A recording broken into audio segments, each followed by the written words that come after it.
I was lying on the waxing table, eyes closed, when I heard my mother's voice in the waiting area. "Is my daughter here? Natalie Chen?" My waxing lady, Maria, was literally holding a wax strip over my eyebrow. She paused. "Yes, she's in her appointment right now," Maria called back. "Oh, good," my mother said, loud enough for me to hear clearly. "I'm so glad she's finally taking care of herself. She really let herself go after the divorce. It's about time she started grooming again." I opened my eyes. Maria was staring at me with her mouth open. My mother had just told my waxing lady, while I was mid-eyebrow wax, that I'd let myself go. I was literally getting my eyebrows done, right that second. That's how much I'd let myself go. What happened next would force me to confront something I'd been avoiding my entire life. Stay with me.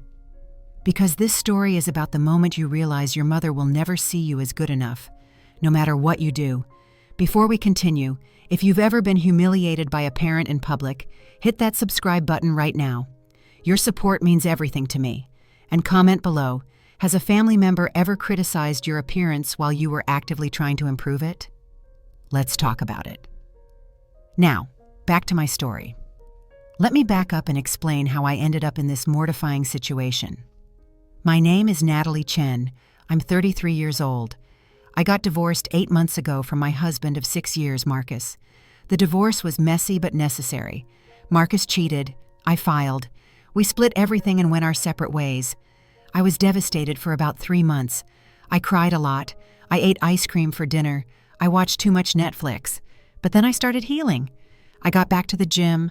I focused on my career as a marketing manager. I reconnected with friends. I started therapy. I was doing really well, actually. Part of my healing process was taking care of myself again. Not because I'd let myself go during the marriage, but because self-care felt good. I'd been getting my eyebrows waxed every 3 weeks for 10 years. Maria had been doing them for the past 5 years. She was amazing at her job and had become a friend. On this particular Tuesday afternoon, I had a 4 p.m. appointment. Standard eyebrow wax and upper lip. 30-minute appointment that I'd had on my calendar for weeks. I arrived right on time. Maria greeted me warmly. "Natalie, how are you, honey?" "I'm good. How are you?" "Busy but good. Let's get you set up." I followed her to the back room. It was a small, private space with a waxing table, a counter with supplies, and soft music playing. I lay down on the table. Maria examined my eyebrows. "These look good. You're staying on schedule. Every 3 weeks like clockwork." "Yeah, I try to be consistent." "I can tell. Your eyebrows always look great." She started prepping my skin. We chatted about her kids, my job, the new restaurant that opened downtown. Then she applied the first strip of wax to my right eyebrow. That's when I heard the bell on the front door chime. "Hello?" a familiar voice called out. My stomach dropped. That was my mother's voice. "Hi, can I help you?" The receptionist, Dana, responded. "Is my daughter here? Natalie Chen?" What was my mother doing here? She didn't even know where I got my waxing done. At least I didn't think she did. Maria paused with the wax strip. We both listened. "Yes, she's in her appointment right now," Dana said. "Oh, good," my mother said, and her voice got louder, like she was moving closer to the back area. "I'm so glad she's finally taking care of herself. She really let herself go after the divorce. It's about time she started grooming again." I felt my face burn with embarrassment. Maria's eyes went wide. "I need to talk to her when she's done," my mother continued. "It's important. I'll wait out here." Maria slowly pulled the wax strip. I barely felt it. I was too mortified to feel physical pain. "Did she just?" Maria whispered. "Yes," I said, my voice tight. "She just told you I let myself go, while you're literally waxing my eyebrows." "Natalie, you come here every 3 weeks. You've never missed an appointment. You're one of my most consistent clients." "I know. So how exactly have you let yourself go?" "I have no idea, but that's my mother for you." Maria looked angry. "That's so disrespectful. To you and to me, like I'm not good enough to help you maintain your appearance?" She doesn't think before she speaks. She never has. "Well, she should start." Maria finished my eyebrows in silence. Then she did my upper lip. The whole time, I could hear my mother in the waiting area, chatting with Dana about how hard divorce is and how some women just give up on themselves. When Maria finished, she handed me a mirror. My eyebrows looked perfect, as always. "Thank you, Maria. You look beautiful, as always. Don't let her make you feel otherwise." I paid at the front desk. My mother was sitting in the waiting area, scrolling through her phone. "Mom, what are you doing here?" She looked up and smiled. "There you are. I tried calling you, but you didn't answer. I figured you were here getting cleaned up, so I came to find you." "How did you even know I'd be here?" "I called your assistant. She told me you had a waxing appointment at 4 p.m. on Tuesdays." My assistant, Kelly, was getting a very stern email later. "Mom, why are you here? Can't a mother visit her daughter? Come on, let's get coffee. We need to talk." I didn't want to get coffee with her. I wanted to go home and hide under a blanket. But I was raised to be polite, to respect my mother, to never make a scene. So I agreed. We drove separately to a coffee shop near my apartment. My mother ordered a cappuccino. I ordered a black coffee because I was too upset to think about what I actually wanted. We sat by the window. My mother smiled at me like nothing was wrong. "Your eyebrows look nice," she said. I stared at her. "You just told my waxing lady that I let myself go." "I didn't say it to her. I was just talking to the receptionist." "Maria could hear everything. I could hear everything. I was literally on the waxing table getting my eyebrows done when you said I'd finally started grooming again." My mother waved her hand dismissively. "Oh, don't be so sensitive. I was just making conversation." "By humiliating me?" "I wasn't humiliating you. I was expressing concern. You have let yourself go a bit since the divorce." "How? How have I let myself go?" She looked me up and down. "Well, you've gained weight." I'd gained 5 pounds. 5. In 8 months of emotional stress and healing. 5 pounds that my doctor said was completely normal and healthy. I've gained 5 pounds, Mom. That's not letting myself go. It's more than 5 pounds. It's exactly 5 pounds. I was at the doctor last week. "Well, you're not dressing as nicely as you used to." I looked down at my outfit. Dark jeans, a nice blouse, boots, professional and put together. "I'm dressed fine. You used to wear dresses and heels." "I wore dresses and heels because Marcus liked them. Now I dress for myself. This is what I like." My mother sighed. "See, this is what I'm talking about. You're giving up. You're not trying anymore." "Trying to do what? Impress people who don't matter?" "You should always try to look your best. How are you going to meet someone new if you look like you've given up?" And there it was, the real issue. "I don't want to meet someone new right now, Mom. I'm healing from a divorce." "It's been 8 months. That's long enough." "Says who?" "Says me. You need to move on. Find someone better than Marcus. But you're not going to find anyone if you don't take care of yourself." "I do take care of myself. I go to the gym 4 times a week. I get my hair done. I get my eyebrows waxed. I eat healthy. I dress well. What more do you want from me?" "I want you to care about finding a husband again." "I don't want a husband right now." People in the coffee shop were starting to stare. I lowered my voice. "Mom, I just got out of a marriage that ended because my husband cheated on me. I'm not interested in jumping into another relationship. I'm focusing on myself." "That's exactly the problem. You're too focused on yourself. You're becoming selfish." I laughed. It came out bitter. "I'm selfish because I'm prioritizing my own healing?" "You're 33 years old, Natalie. Your biological clock is ticking. If you want children, you need to find someone soon." "I never said I wanted children." "Every woman wants children." "Not every woman, and certainly not me right now." My mother looked shocked. "You don't want children?" "I don't know. Maybe someday, maybe not. But it's not your decision." "I just want you to be happy." "No, you want me to do what you think will make me happy. There's a difference." My mother's face hardened. "I'm your mother. I know what's best for you." "I'm 33 years old. I know what's best for myself." "Clearly not, if you're sitting here single and alone, gaining weight and dressing like you don't care." That hurt. It hurt more than I wanted to admit. I'm not having this conversation anymore. I stood up. I'm going home. Natalie, sit down. We're not done talking. Yes, we are. Thank you for the coffee. I walked out. My mother called after me, but I didn't turn around. I drove home with tears streaming down my face. When I got home, I called my best friend Sophie. My mother ambushed me at my waxing appointment, I said as soon as she answered. What? I told her everything. The comment about letting myself go, the coffee shop confrontation, the criticism about my weight, my clothes, my lack of interest in dating. Sophie was silent for a moment.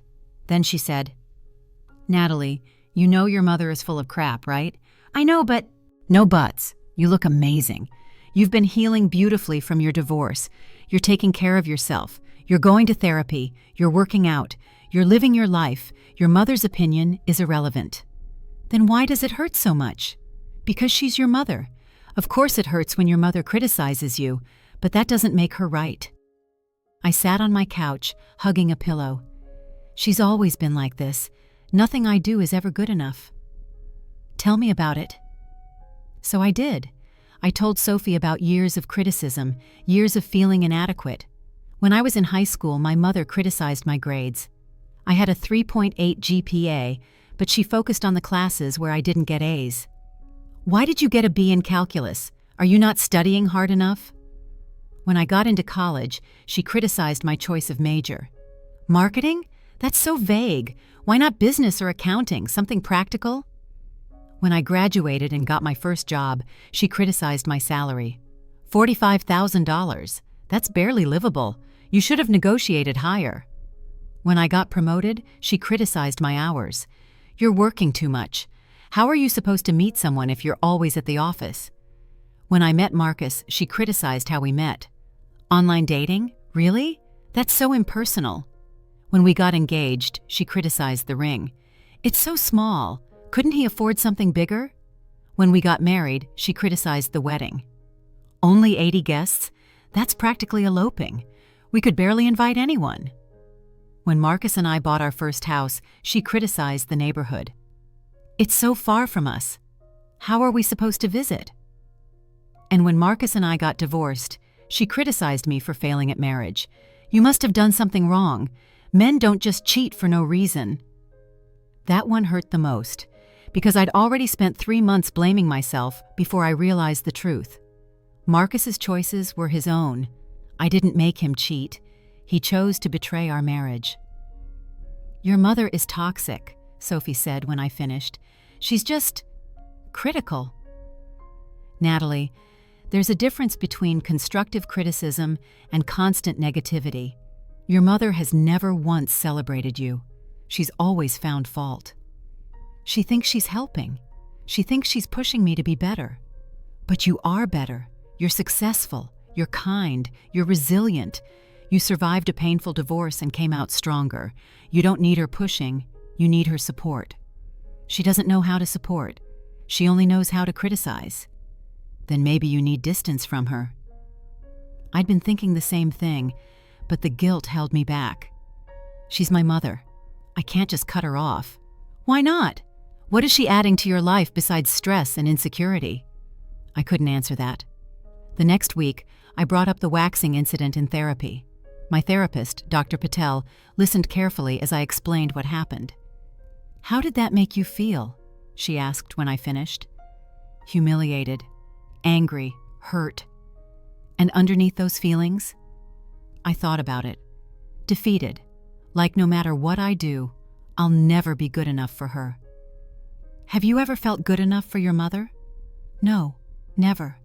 There's always something wrong, something I need to fix or improve or change. That must be exhausting. It is.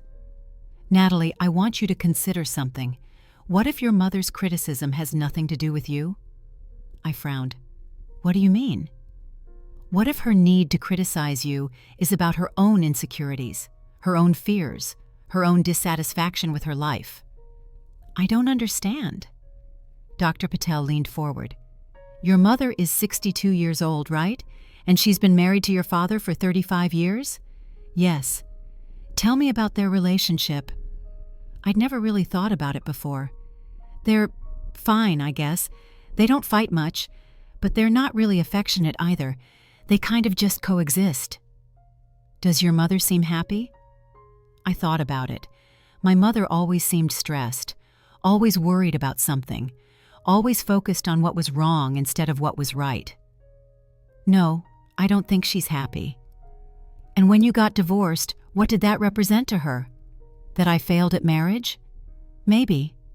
Or maybe it represented the choice she wishes she could make but won't, the courage to leave an unfulfilling relationship. My mind reeled. You think my mother is unhappy in her marriage? I think your mother might be projecting her own dissatisfaction onto you. She criticizes your appearance because she's unhappy with her own. She pushes you to find a husband because she thinks that's what women are supposed to do, even though her own marriage isn't fulfilling. She tells you you've let yourself go because she's given up on her own dreams and desires. But she's never said she's unhappy. People rarely do, especially women of her generation. They were taught to stay, to make it work, to sacrifice their happiness for family stability. I sat with that for a moment. So what do I do? You set boundaries. You protect yourself from her criticism. And you stop trying to earn approval from someone who's incapable of giving it. How do I do that? You recognize that her opinion doesn't define your worth. You're not responsible for her happiness or her disappointments. You're only responsible for your own life. That sounds easier said than done. It is, but it's necessary. Because right now, you're letting her voice become your inner critic. You're internalizing her judgment. And that's keeping you from fully healing and moving forward. Dr. Patel was right. I'd been carrying my mother's voice in my head for 33 years, constantly questioning myself, constantly wondering if I was enough. It was time to let that go. 2 days after my therapy session, my mother called. I almost didn't answer, but I knew avoiding her forever wasn't the solution. Hi, Mom. Natalie, finally, you haven't returned my calls. I've been busy. Too busy for your mother? Mom, I need to talk to you about something. What? I took a deep breath. The way you spoke about me at the waxing salon was unacceptable. It was humiliating and disrespectful. Oh, not this again. You're still upset about that? Yes, I'm still upset. You told my waxing lady that I'd let myself go while I was literally getting my eyebrows waxed. Do you understand how hurtful that was? I was just being honest. You were being cruel, and it's part of a pattern. You're constantly criticizing me, my weight, my clothes, my job, my life choices. Nothing I do is ever good enough for you. That's not true. I'm just trying to help you. No, you're not. You're projecting your own unhappiness onto me, and I'm done accepting it. Silence on the other end. What are you talking about? My mother finally said, her voice cold. I'm talking about the fact that you've never once celebrated my accomplishments. You've never said you're proud of me. You've only pointed out my flaws and failures. That's because I want you to reach your full potential. I have reached my potential. I'm successful. I'm healthy. I'm happy. Or at least I'm trying to be. But you make it harder by constantly telling me I'm not enough. I never said you're not enough. You've said it 1,000 different ways. You could lose weight. You should dress better. You need to find a husband. You're not trying hard enough. All of that adds up to you're not enough. I'm your mother. It's my job to push you. It's your job to love and support me, not to tear me down. I do love you. Then show it. Stop criticizing everything I do. Stop comparing me to some impossible standard. Stop trying to control my life. I'm not trying to control your life. Yes, you are. And I'm setting a boundary. From now on, my appearance, my weight, my clothes, and my dating life are off limits. You don't get to comment on them anymore. You can't tell me what I can and can't say. Yes, I can. Because if you continue to disrespect these boundaries, I will limit our contact. I'll stop answering your calls. I'll stop coming to family dinners. I'll protect myself from your criticism, even if that means distancing myself from you. You would do that to your own mother? I would do that for my own mental health. Yes. My mother was quiet for a long time. Then she said, "You're being dramatic and oversensitive." Maybe. Or maybe I'm finally standing up for myself. Either way, the boundary stands. Respect it or lose access to me. Your choice. I hung up before she could respond. My hands were shaking. My heart was pounding. But I felt free. For the first time in my life, I'd stood up to my mother. I'd set a boundary. I'd protected myself. For 2 weeks, my mother didn't call, didn't text. Complete silence. Part of me felt relieved. Part of me felt guilty. I talked about it in therapy. The guilt is normal, Dr. Patel said. You've been conditioned your whole life to prioritize your mother's feelings over your own. Setting boundaries feels like betrayal because you've been taught that obedience equals love. But is it wrong to set boundaries with your parent? Absolutely not. Healthy relationships require boundaries, especially with parents. What if she never talks to me again? Then that's her choice. You gave her a clear option. Respect your boundaries or lose access. If she chooses the latter, that's on her, not you. In week 3, my mother finally called. I answered cautiously. "Hello?" "Natalie, it's Mom." "Hi." Silence. Then, "I've been thinking about what you said." I waited. "And I talked to your father about it. He said I've been too critical of you." That surprised me. My father rarely intervened in conflicts between my mother and me. He said I need to apologize. So, I'm sorry. It didn't sound sincere. It sounded forced, but it was something. Thank you for apologizing.